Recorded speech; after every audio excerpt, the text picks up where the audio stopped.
kept walking. Tried not to show how much it hurt. People were looking at me funny, or not looking at me at all. Bruises were swelling up all over. Pain shot through me as I felt the crunch of broken glass beneath my feet. A woman coming the other way shook her head and muttered something. "You what?" She looked at me like I was scum.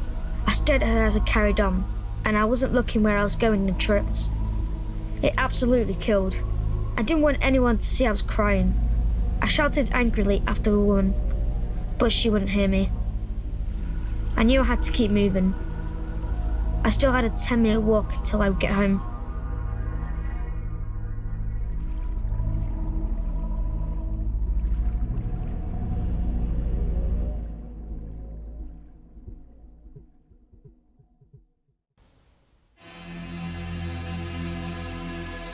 I was always embarrassed if one of my friends came to our flat.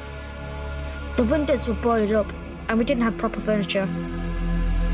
It was a mess and most days Mum was drunk. One of my mates made a big deal about us not having carpets or wallpaper. After that, I didn't ask anyone else around. I just hung about the streets and parks. When I started secondary school, I made new mates. And there was nothing to do, so we made our own fun. We were banned from most of the shops. I got caught nicking once, and the shopkeeper held me prisoner until the old bill got there.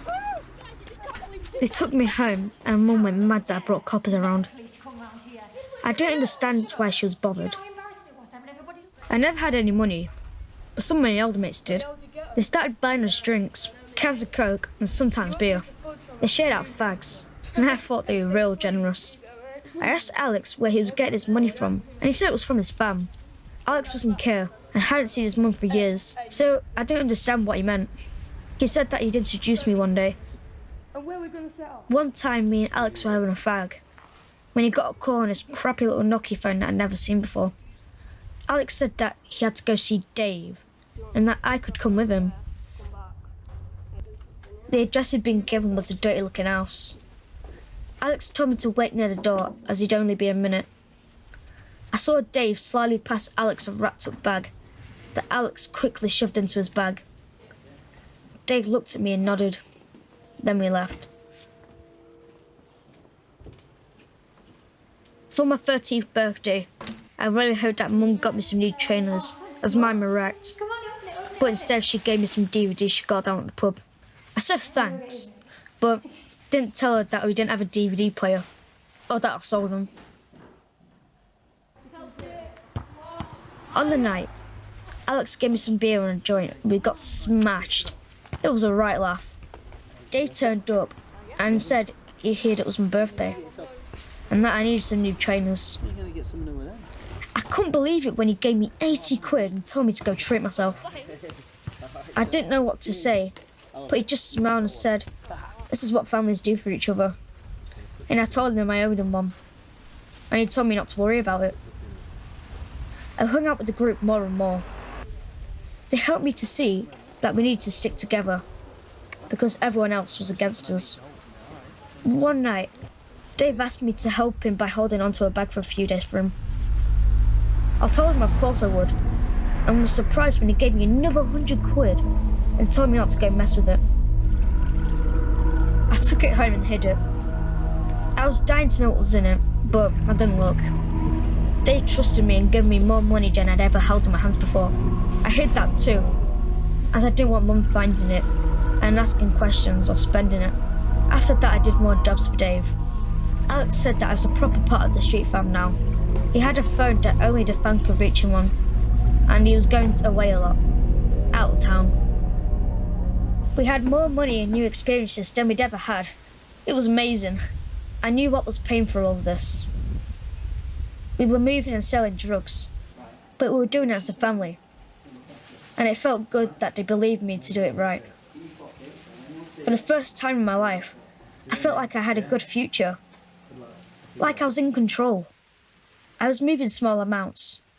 The drugs were already wrapped, and I had to hide them in something like a drawstring bag or a paracetamol box. I was out one day when Dave pulled up in his car. He'd asked me if I'd seen Alex. No. I hadn't. He told me that when I did, I had to tell him that it was all over. See Alex, you tell him he's out. Alright. Alright, mate. And he told me I should meet him on Friday at 9 at the usual place. He said it was time I stepped up.